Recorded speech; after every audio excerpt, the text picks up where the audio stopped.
Shalom! Welcome back to Understanding the World with Rabbi David Kaufman. I'm joined in the studio by Mark Finkelstein, and we are honored and privileged today to have Pastor M.D. Eppright of Faith Tabernacle Church with us today. And Pastor Eppright, welcome. Thank you so much. We're glad to be with you today. Been looking forward to this for some time. So tell us a little bit about yourself. A native of Iowa. Raised in West Des Moines, attended Valley High School, played a little football, went on to Ellsworth Junior College, went to Drake University with a degree in education, was 27 years, taught in Des Moines Public School System, pastored Faith Tabernacle. What did you teach? I taught fourth grade, all the disciplines in fourth grade. Enjoyed it very much. Great.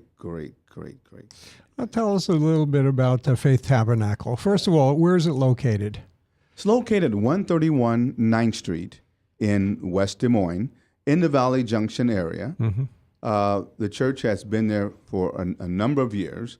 The flood in 93 destroyed the church, and we had to build the church from the ground up.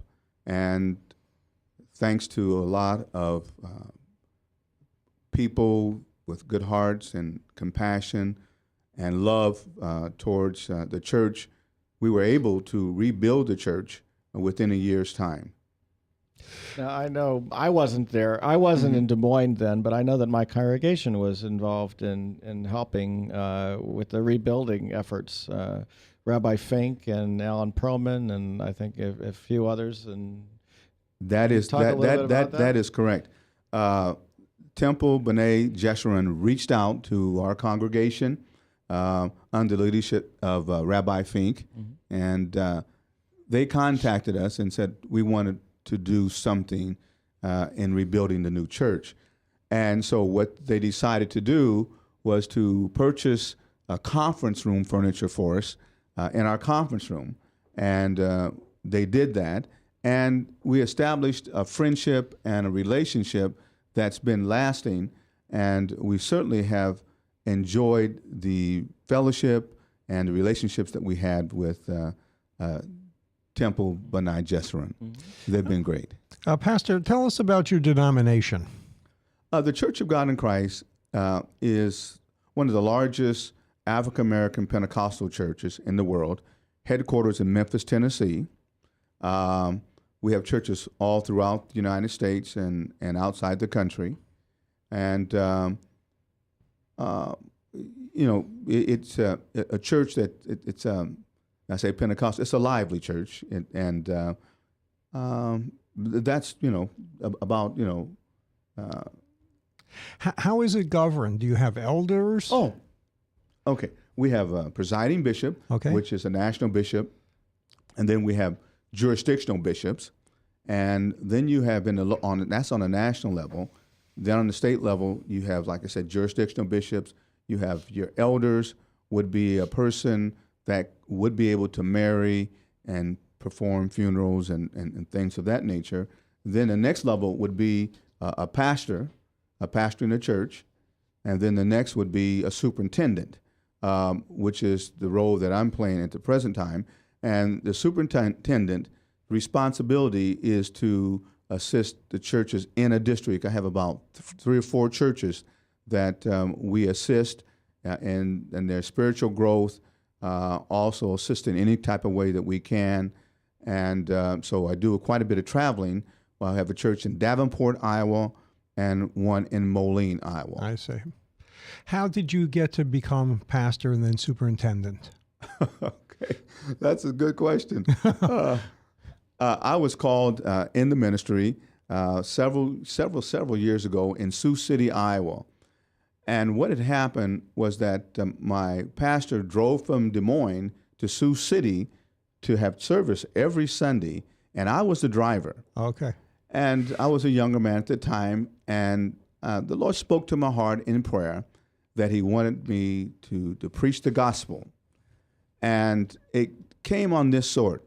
There was a gentleman in the city by the name of Hartgraves, and he was dying of stomach cancer. And they had his family come in and said he only has a few days to live. And that same day, the Lord told me that I want you to preach, and Hargraves is going to live. And this was a great shock to me. I didn't know what to do. Here I got to announce to the congregation, one, that God has called me to the ministry, two, that Hargraves is going to live when the doctors say he's going to die. So I did. My pastor and I went to the hospital after church, and this man was in a coma.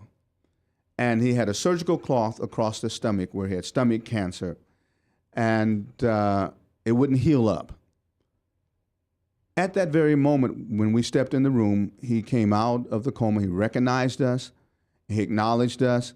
And my pastor said, do you want to let Christ be your personal Savior? And he said, yes, I do. And we prayed with him. We went back to Des Moines that Sunday evening. On Tuesday, we received a phone call saying that his skin is healing back up again. And that man lived 10 to 15 years after that. Now, here's the key. I said to myself, Lord, you said he's going to live. If this man lives, then I believe that you have called me into the ministry. And if he passes, then I just had probably a bad dream or something, you know. And it came to life, and he was not a member of anybody's church at that time and did become the member of one of the churches there in Sioux City. Wonderful story. Yes, now, Pastor, recently you hosted a Stand with Israel program at your church. Yes, we did. That was an honor for me, and let me say this. It taken about 20 years for this to happen.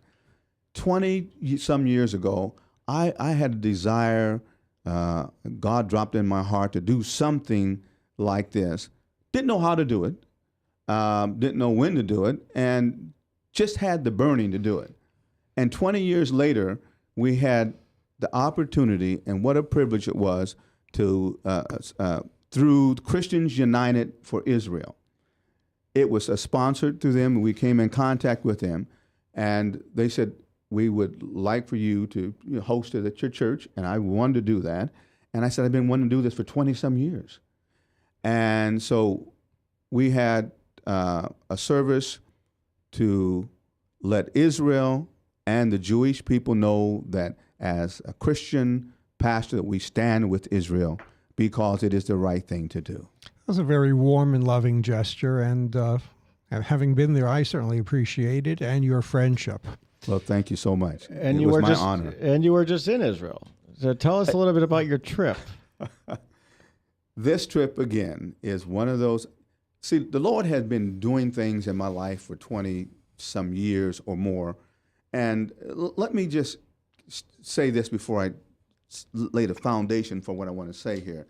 I had some significant experiences with my Jewish brothers and sisters and being in Des Moines here.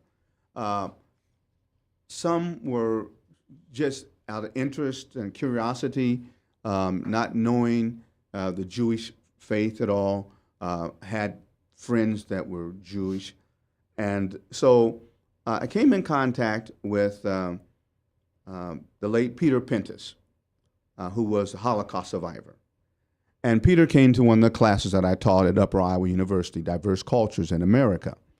And he taught that class, and he was, I mean, the class was just really touched and blessed through him being there.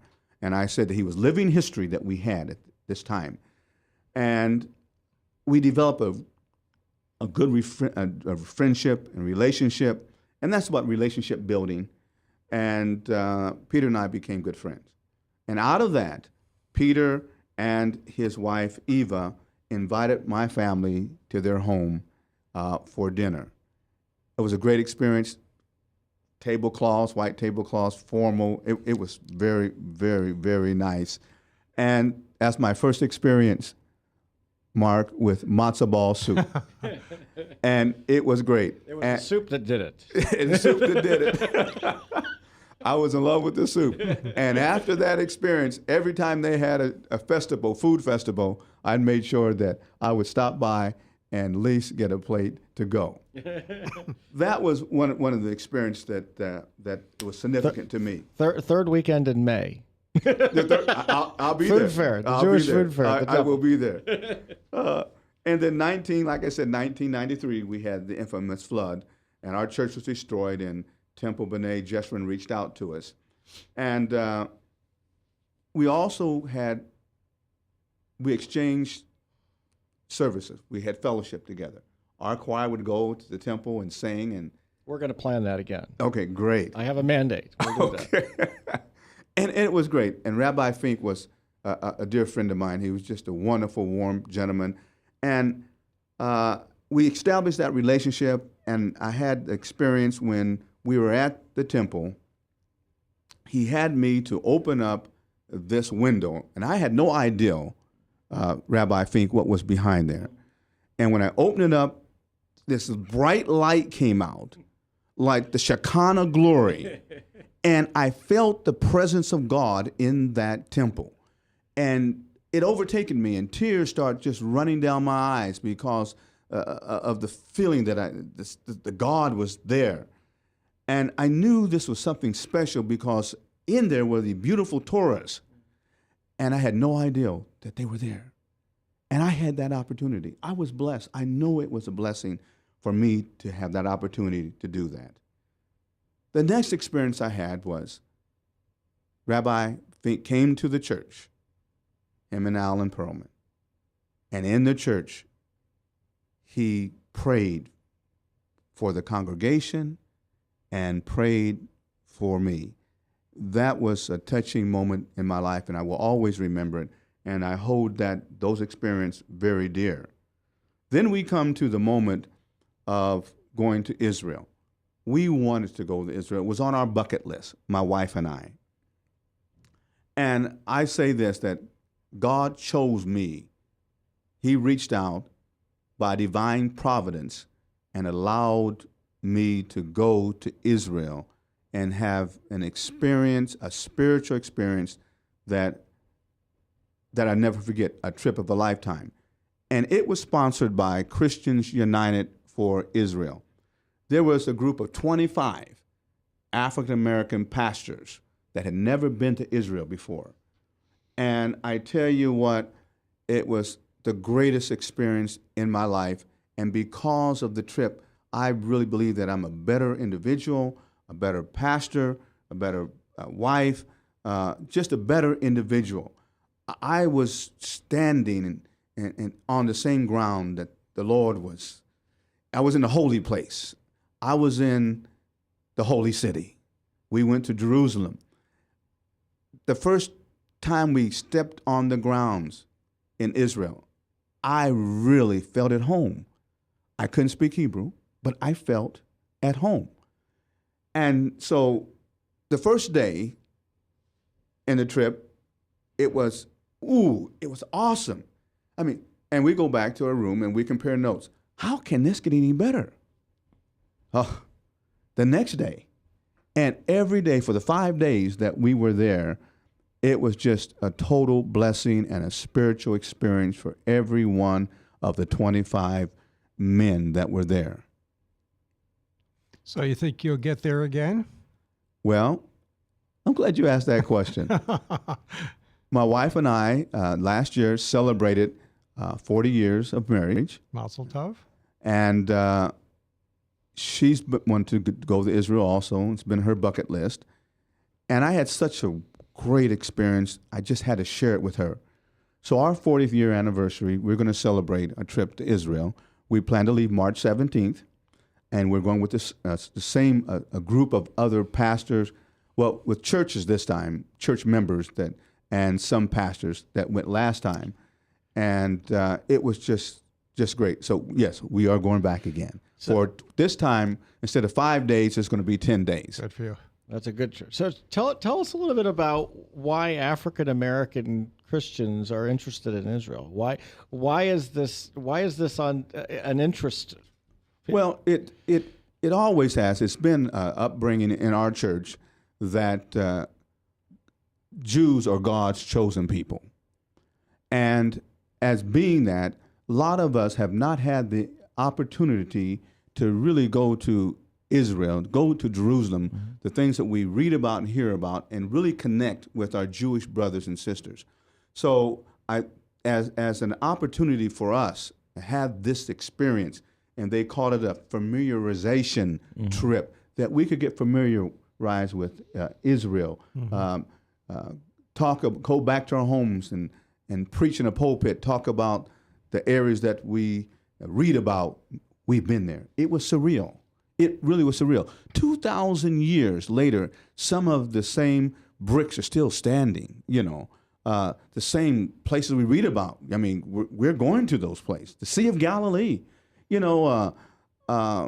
got to tell us about your experience at the Sea of Galilee and the Jordan River. Oh, the Sea of Galilee was it was an awesome experience. I have to laugh because some of my friends, they were joshing me about it. But we went from one end to the other end. We was on this boat, 25 of us pastors there. And they said, we're on the Sea of Galilee. This is where the Lord bid Peter to come and walk on the water. And he said, Eppright, you need to go out there and walk on the water. You did, right? You walked on the water. Yeah. And, but the thing was, on the Sea of Galilee, the person that was in charge of the tour said, turn the engine off on the boat.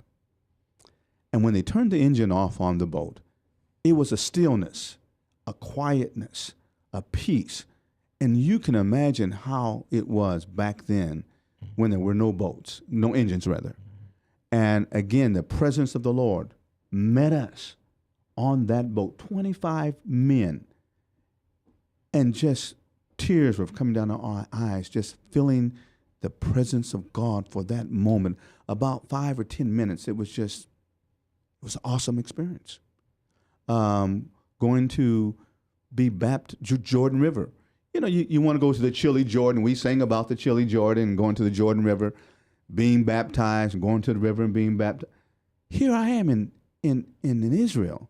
Here I am in the place where the Lord was baptized, and I'm getting baptized in that same river. It's got to be some DNA still in there. And, ever what it is, I wanted it, and it was a blessing.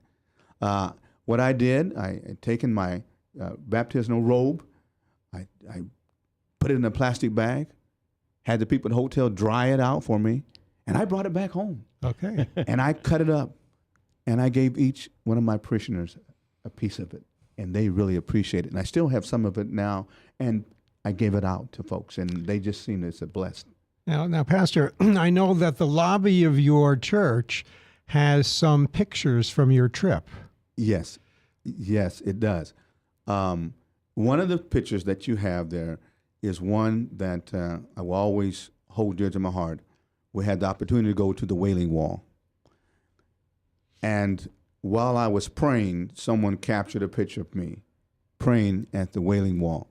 And it was sent back to some of the people back to the States, and they saying, that picture, it just touched me. There was something about that picture. So when I got back, I had the picture, I had it blown up and put in the church. Then I had smaller pictures made, like billfold size, that we passed out because people were asking me for it. Yeah. They just felt it was a blessing just to have one. And people would come. I had a gentleman that was working on our furnaces, and he saw the picture, and it touched him. And he said, this is a touching picture. Because it touched him so much, I went to my office, and I gave him one of those pictures. He just had a fit. He said, I certainly appreciate this. And it was just one of those awesome experiences. I've got other photos of me being baptized, riding a camel, just a number of things. Standing, I think, with some Israeli soldiers. We had the opportunity to go to the border, I believe, of Lebanon and the Golan Heights. Right. Well, these young men, were serving their country, and women, and we taken some shirts, some gifts for them, and let them know that we're in support of what they were doing. They were so appreciative of that. So that was the type of experience we had. I think that the highlight of probably my trip was several of them. They all were highlights, but every day it was just greater and greater. But we went to the upper room where Jesus was with his disciples. And again, we had an awesome spiritual experience. Here again, there was a gentleman with our group. His son was having an operation, and we prayed. And while we were praying, there were other people coming through. I mean, just a diverse group of people. And we start praying, and people felt the presence of the Lord in that place. Literally, Rabbi and Mark, there wasn't a dry eye in that place. Everyone was teary-eyed and crying because of the presence of the Lord being in that upper room. It was just spiritually just rejuvenating, and I'll never forget it. Pastor, did you have any opportunity to speak with any of the Ethiopian Jewish people? No, I did not. Okay, maybe this time you'll find strike up a conversation to see how their personal journey brought them back to Israel. Right. We did witness an Ethiopian woman who's in the service, which that was different for me. Mm-hmm. And then we went to the Jewish Holocaust Museum, which was also touching, just to see the history still there, what had transpired, what had taken place. And, the African American people and the Jewish people have a kinship there. We both were in slavery,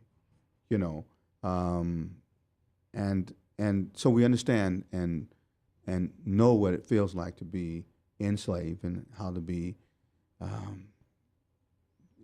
just put in a bad situation just because of who we are. Yeah. Pastor, did they happen to feed you while you were in Israel? The food was great. It was great. Lamb and just the food was great. Okay. Yes, they fed us well. Okay, just wanted to know. Now, I'm going to share this with you about Sabbath. Okay. I think it was on a Friday. Is that Sabbath Friday? Shabbat, yeah. Shabbat Friday. Yeah. We was in a hotel, and I mean, here's all these people there. They don't do anything, on Sabbath. Not even pushing a button on the elevator. That's right. And the elevator stopped at every floor. Yeah, this is Sabbath elevator. Shabbat elevator. It will stop at every floor. I said, oh. And so I was talking with my Jewish brothers, and I asked him about some directions how to get to one of the stores. And I said, could you write that down for me? He said, no, can't do that. I said, okay. I didn't understand. I know what the answer is. The answer is Yashar, Yashar, Yashar. The Israeli, you go straight. Right. You go straight, That's the way they give directions. Right. So you didn't need to write it down. That's the way it was. Right. Now, when I go back this time, I'm going to make purposely go down. I didn't have the opportunity to go downtown per se. Sure. And do a little shopping. We shopped in the little malls, the places they stopped at. But I want to go downtown. I can tell you some of the secret places to go shop. Yes. Okay. There's some really good places to go shop. Okay. So what are some of the things your church specializes in? What programs do you do? Well, you mean the media church? Your church. Local church? Okay. Yeah. Yes. We do a number of things. We have a mission that my wife is kind of oversee. We have a mission director. We have a food pantry at our church and providing food, and there are a lot of needs out there. And you're seeing more. We are seeing a lot of single men raising their families and needing food, and because of just the money doesn't just extend to the time they need, and so we provide food. We provide clothing. During Christmas time, my wife has a Christmas tree set up, and people bring blankets. We bring mittens and gloves, and the mittens and gloves are given to the children. Mm-hmm. And the blankets we take out and give to those people that are homeless. and we go to the homeless shelter and pass those out. We pass out bread every Sunday morning and take it to the homes, the shut-ins, those people that cannot get to it. And every Thanksgiving, we have a Thanksgiving dinner. We feed the community for those folks who are less fortunate. And here was a story with some students some children from Oak Ridge, and they asked could they take some plates home. I said, sure, you can. And so the gentleman that brought them said, this is probably the only Thanksgiving meal they'll have, And so we were glad to do that. We are a people, community-based church.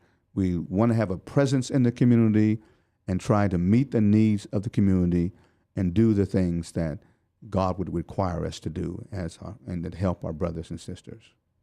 Beautiful.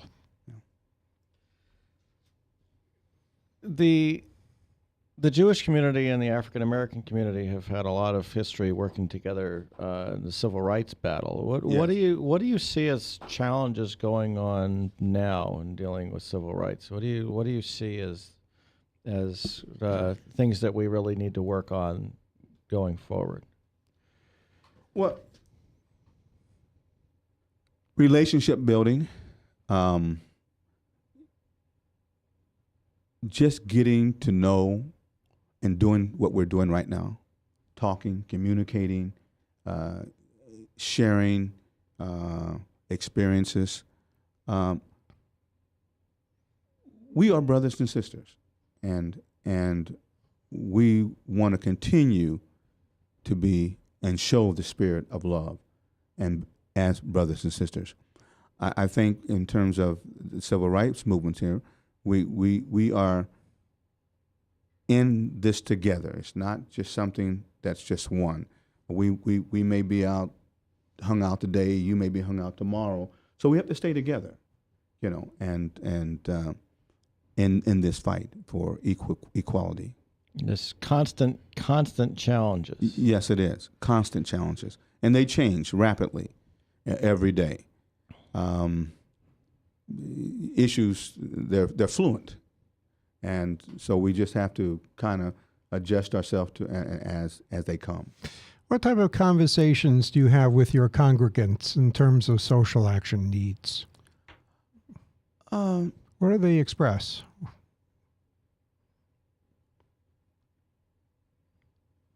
Well, in social action needs, what we try to do is really be a presence in the community.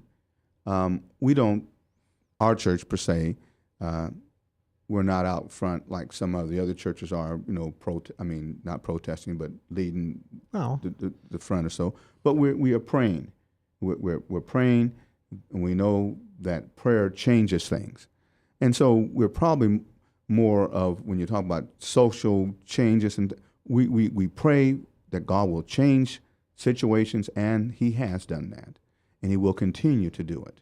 So I guess if you want to say our strong point, we are people of faith. We are people of prayer, and there's nothing too hard for God. And clearly hunger is one of the issues you work on. You have a food pantry at your church. That is hunger is one of those issues, absolutely. And we all work on. How do you manage your food pantry? What is it like? It's open to anyone, especially on Tuesday nights. Prayer is held at the church every day at 6 o'clock, and the pantry is open every day from 6 o'clock till 7.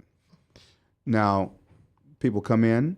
We're not a grocery store. We tell them that. We try to provide certain items for them, cereal for their children, rice, bread, meats that we have, and try to at least give them a meal that they can take home and cook for their family. We don't turn anyone away. Where does the food come from? We purchase it from the food bank. Oh, from the food bank. Mm-hmm. We purchase at a discount, from rate. DMARC, right? From DMARC. Well, this one is not DMARC. It's what? It may be affiliated. Yes, it may be affiliated, but it's called a food bank on the east side. Okay. On Delaware somewhere. They got a place, and Okay. My wife orders online and says what's available, and we get that. And is there a room set aside at the church? Yes, we do have a pantry. A room set aside. Yeah. At that, and then also, in terms of, we do a lot of visitations in the hospitals and the care facilities.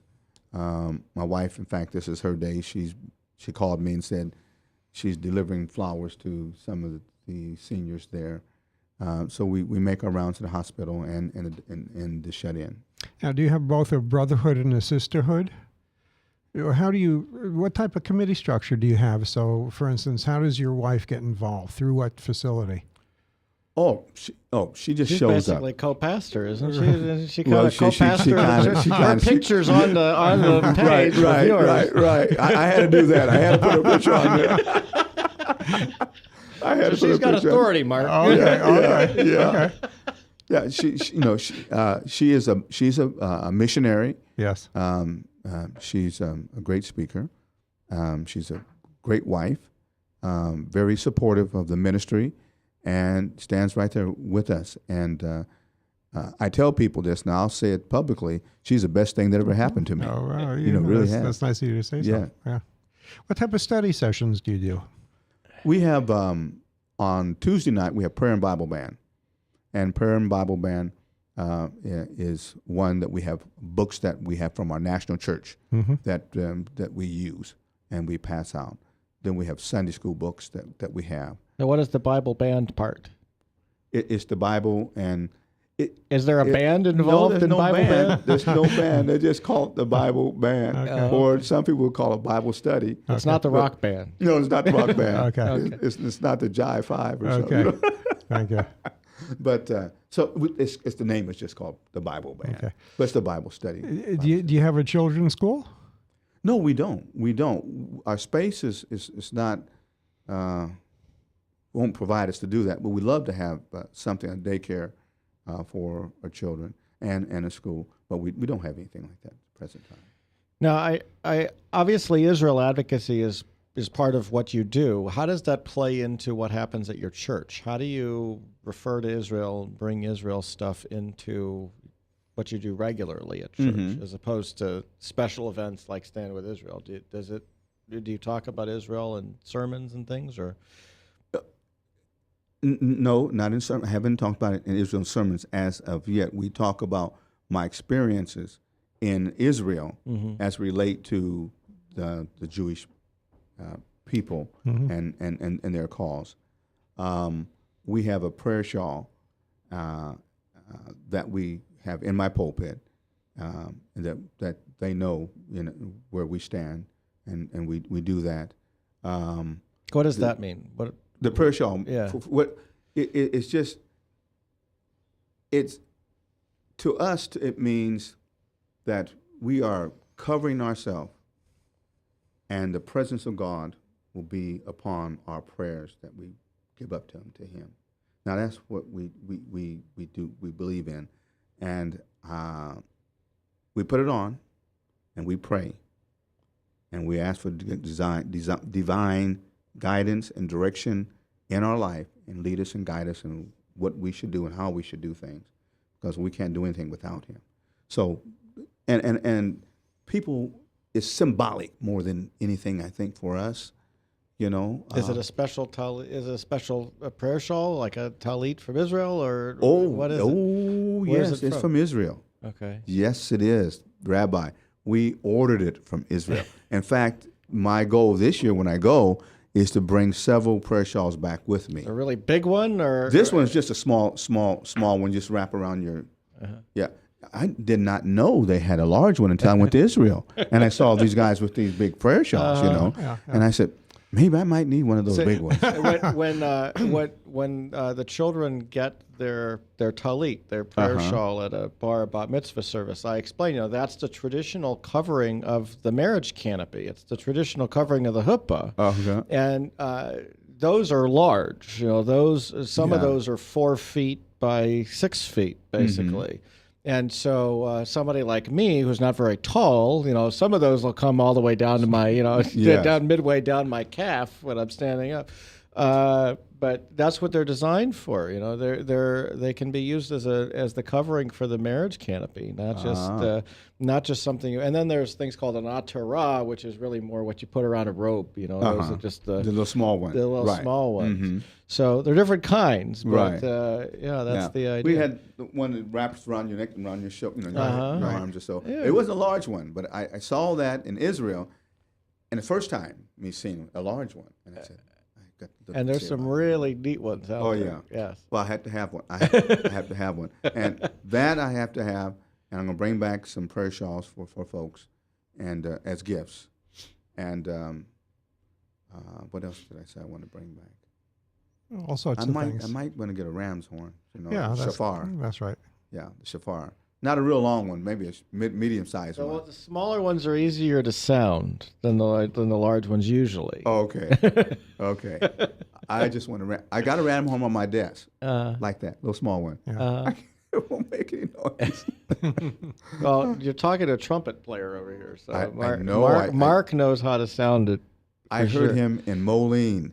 When they had the Java Jews. Java Jews, that's right, correct. Yes. We had a great time there. It was great. Thank you, sir. They did a wonderful job. Thank you. And we enjoyed that service. It was a great service. Had about 2,000 folks or more there. It was. Yeah, they've been doing a night to honor Israel for 10 years, and they have wonderful participation not only with the ministers but the rabbis. The rabbis are up on stage and they're blowing shofars with everybody, and we had the consul general there this year, who just came to visit us as well. Well, I would hope, it would be my prayer anyway, that maybe we could be a catalyst or a facilitator of doing, standing with Israel, maybe a couple of those before we can move that level. Oh, but sure. I want to do something, and that might be where we can find something to do in a niche and for Israel, that we can come together as Christians and Jews and celebrate and stand with Israel. And that we together pray for the peace that is necessary for all people, for all peoples there. Yes. So where are you going in Israel that you didn't get to go last time that you're excited about going? Do you have your itinerary where do you want to go that you didn't get to go last time?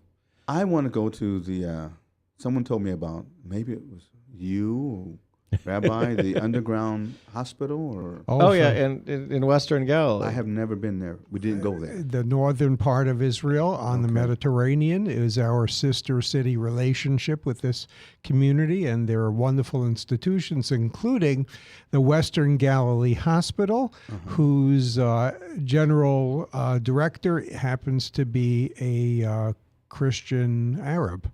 From Nazareth. And it's a section of Israel that people get along together pretty well.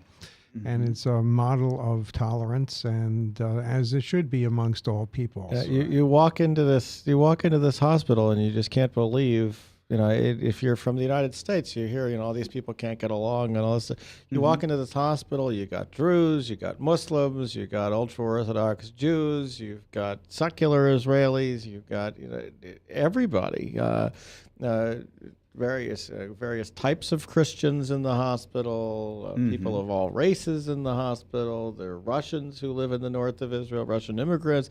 They're speaking any number of languages in the hospital. It's an amazing experience just being in the lobby of the hospital, much less anything else. And there was a story about multiple sets of twins giving birth at the hospital on the same day, and it was a Druze and a Muslim and a Jewish set of twins on the same day in the hospital. So it's an interesting experience, especially considering the kind of news that we get here about how everybody can't get along, because that shows they can get along. Is there a name of that particular hospital? It's the Western Galilee Hospital. Oh, there you go. I need to write that down. And if you get up there, please call us, so we'll make some connections. You'll meet some fun people there, and there's some other pretty amazing places to see. One of the places that's not on most normal tours, other than Sepphoris, or Zippori, where I dug when I was in Israel, that has spectacular mosaics everywhere, which is certainly a place you should go see. There's also Caesarea, which is on the coast, And it's one of the largest archaeological sites in the world, actually, now, because now it goes out into the ocean. It used to be, it was Herod's capital, and it's just spectacular. And then the Crusaders came in, and there's all kinds of Crusader stuff that's included in it. There's a Crusader kind of, there's not really a full castle, but there's some Crusader ruins there. And it's interesting, they just took the archaeological remnants at the site and used them to build buildings. So you see Roman marble things, and you see any number of other kinds of architectural pieces that are just piled up in a building together with mortar. It's pretty odd when you look at the history, and you realize that these people just used whatever they had there, and they were sitting on even in the 11th century, 12th century, they're sitting on 2,000 years of history at the site. Now, did you get to Masada last time, Pastor? Went to Masada. How was that? Oh, it was just breathtaking. The site in itself, and the history behind that. Yes. Excuse me. Oh, we got the fan blowing in here. Yeah. Turn the fan away from you here. Yeah, and so taking a tram up to the Masada. Right. You didn't feel like running up the side of the mountain, did you? No. Didn't have probably enough time either on a 5-day trip. Well, there were people that were walking on the side of the mountain, and they were telling us that the sure-footed animal was a donkey, and they would ride that up, and there were some people that walk it, and oh yeah, you can walk it. There are people who run it. I know there are some people who are athletic can actually just run right up, and it's it's a pretty good climb. That particular site, just like every other archaeological sites, improves every time you go back. The top of Masada gets clearer and clearer in terms of putting things together, explaining what was what. The museum on the bottom, if you go again, is worth seeing. Some of the Israeli museums as a whole are high-tech museums. Oh, yeah. In other words, you have some very low-tech museums like the Rockefeller Museum, where you have the artifacts are sitting in front of you without any enclosures than your typical museums, but the high-tech museums have moving parts and displays in it. Did you get to the city of David? Did you go through the city of David? Yes, King David's, city of David we went, yes. Down the hill from the Temple Mount.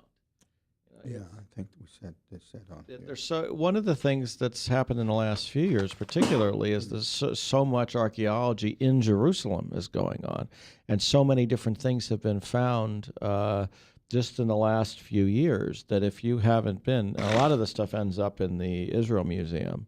But the archaeology, particularly just around the Temple Mount itself, on the south side particularly, and then down the hill into the city of David, there's so many new discoveries. Yes, it's remarkable. It's unbelievable. And if you have a chance, I certainly recommend spending a couple of hours in the Israel Museum.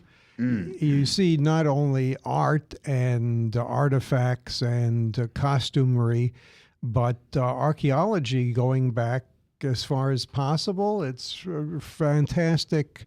It's a textbook of human development, basically. Absolutely. Well, Pastor, is there anything else that you'd like to add into what we've talked about that we've left out?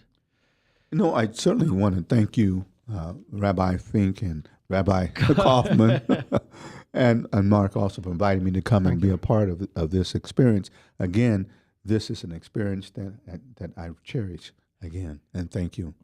And may God bless both of you. Well, you're a wonderful welcome. Person, and we love to be with you. You're welcome. Absolutely. And this coming weekend, I will be in Washington, D.C. for the APAC Policy Conference. And so next week, when we get back, and Mark will be with me, and when we get back, we'll be talking about what happened at the APAC Policy Conference next Thursday. That'll be the show. With usually something like 15,000 other people. Yeah, and I'm sure it's going to be a pretty amazing conference. Not only is Prime Minister Benjamin Netanyahu coming to speak, Secretary of State Kerry is going to speak. So we will kind of get as much of an update on the peace process as there could possibly be. and many other wonderful things we'll hear over the course of the weekend and the beginning of next week. And so we will be back with you on Understanding the World next Thursday. We look forward to it, and I hope you have a wonderful weekend. Get away from us, you mean old credit card. We don't have any more money. We're in trouble now. Save us! Help! Somebody save us! Somebody help! Help! Save us!